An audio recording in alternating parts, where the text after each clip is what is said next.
Bonjour tout le monde, j'espère que vous allez bien durant ce week-end du mois de février.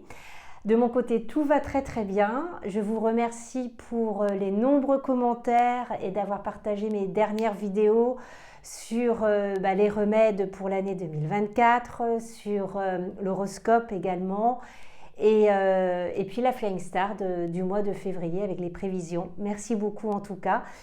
C'est toujours un plaisir en fait de vous lire et puis aussi de vous répondre. Voilà. Alors, durant ma vidéo sur la mise en place des remèdes, j'ai eu aussi un certain nombre de questions. Et du coup, j'ai décidé de vous faire une vidéo sur le garage dans le plan de votre maison parce que j'ai vu qu'il y a pour certaines personnes, ça peut prêter à confusion. Voilà.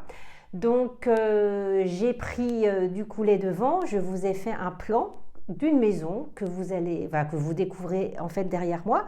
Et je vais vous expliquer un petit peu comment en Feng Shui on prend en compte ou pas en fait le garage. D'accord ? Alors, juste pour qu'on puisse se repérer, ici c'est la porte d'entrée de la maison. Il y a un bureau, il y a une chambre, une deuxième chambre, une salle de bain, une cuisine, un couloir ici. Et là, il y a le garage. Voilà. Alors, comment on fait pour poser le lo shu ? Alors, je vais vous donner quelques infos. C'est vrai que rien ne remplace réellement une formation pour bien savoir poser le lo shu. Parce que ça demande aussi beaucoup d'entraînement et savoir aussi bien prendre la prise boussole de votre maison. Et ça, c'est en le pratiquant et c'est en faisant des formations qu'on arrive aussi à le faire de façon convenable. Mais je vais quand même vous expliquer un petit peu comment on s'y prend. Alors, quand vous avez le plan d'une maison comme ici, et que le garage, en fait, ici, le garage, alors j'ai oublié, mais le garage, là, il communique avec la maison. Il y a une porte ici. Hop, j'avais oublié de la mettre. Donc, on prend vraiment en compte le garage ici. D'accord ? Donc, quand on va poser le lo shu, le garage fait partie de la maison, donc du plan de la maison. Donc, vous mesurez la longueur, vous divisez par 3. Alors, moi, je vais faire approximativement. Voilà, c'est pas grave. Donc, ici, c'est pareil.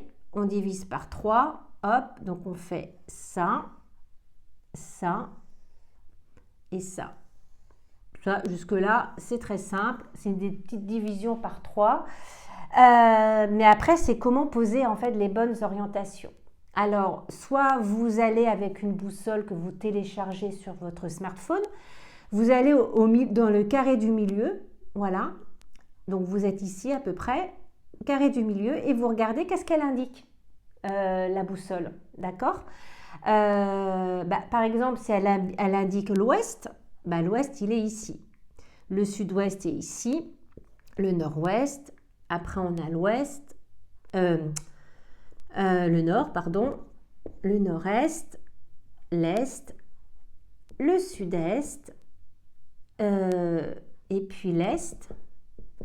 Voilà, donc là, on a en fait toutes nos orientations qui sont posées. C'est très simple.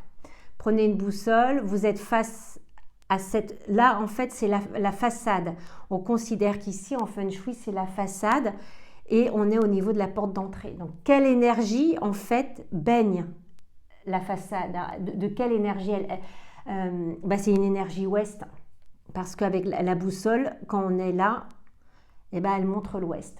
Alors, il y a aussi une autre méthode qu'on peut faire, c'est que vous vous mettez en fait au niveau du seuil de votre porte, voilà, avec votre boussole, et donc vous êtes dos à la porte d'entrée, et vous regardez quelle énergie, quelle orientation, quel degré est noté sur votre boussole.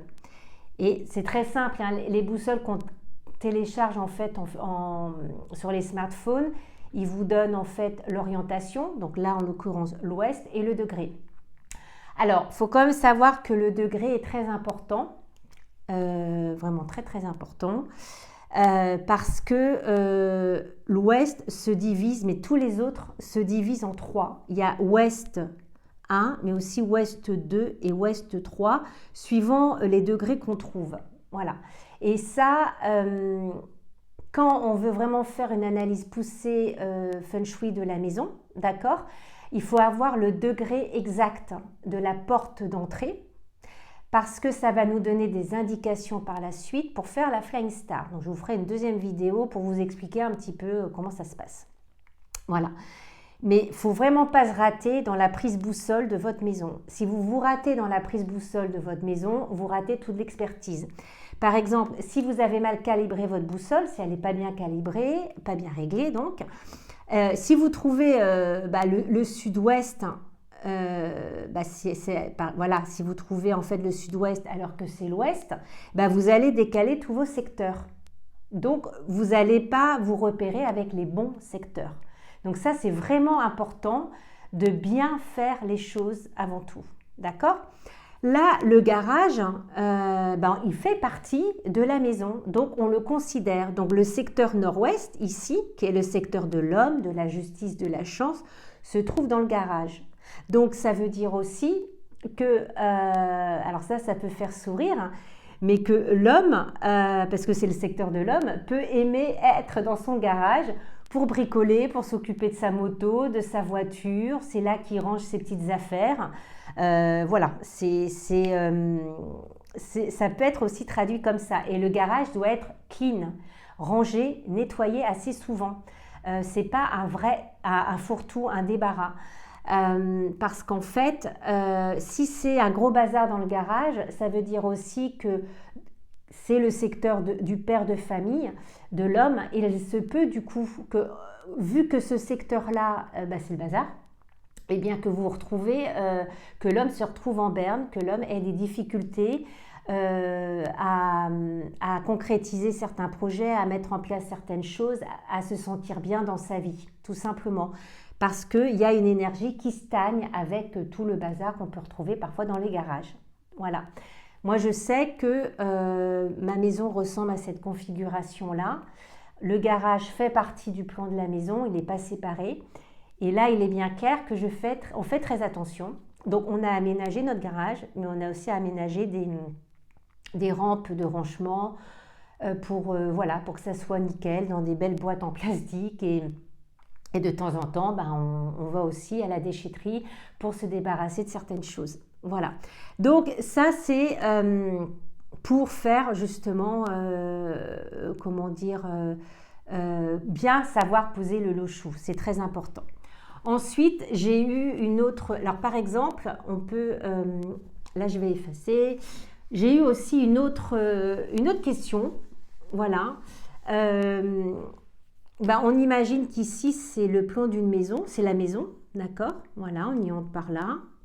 Voilà. Hein. Bon, je ne refais pas les pièces, hein, mais vous devinez un petit peu. Voilà, c'est une maison, hein, normale. Et le garage, il est là. Mais on doit sortir de la maison pour aller au garage. Alors, je marque ici garage quand même. Eh bien, le garage, on est d'accord, ne fait pas partie de la maison. Donc, si vous posez un lo-shu, vous posez le lo-shu que sur le plan de la maison. Parce que le garage, comme il ne communique pas avec la maison, on ne s'en occupe pas. D'accord ? Voilà, c'était les petites précisions que je voulais vous donner, tout simplement. J'espère que j'ai été claire. Je vous ferai une autre vidéo pour vous expliquer un petit peu aussi la période 9. Parce qu'en lisant certains commentaires, j'ai observé que les gens mélangeaient un petit peu les choses. Donc, je vous donnerai quelques précisions sur cette période 9 qui est arrivée pour 24 ans, si ma mémoire est bonne. Mais je vous ferai une vidéo un peu plus en détail. Je vous souhaite une très très belle journée, un très bon week-end, une très belle semaine. Il me reste encore quelques affiches, donc vous pouvez toujours aller sur mon site anneifengshui.com pour activer les bons secteurs pour l'année 2024. N'hésitez pas à mettre des pouces, à mettre des likes si vous avez apprécié ma vidéo. En tout cas, je vous en remercie et je vous dis à très bientôt pour de nouvelles aventures Feng Shui. Au revoir.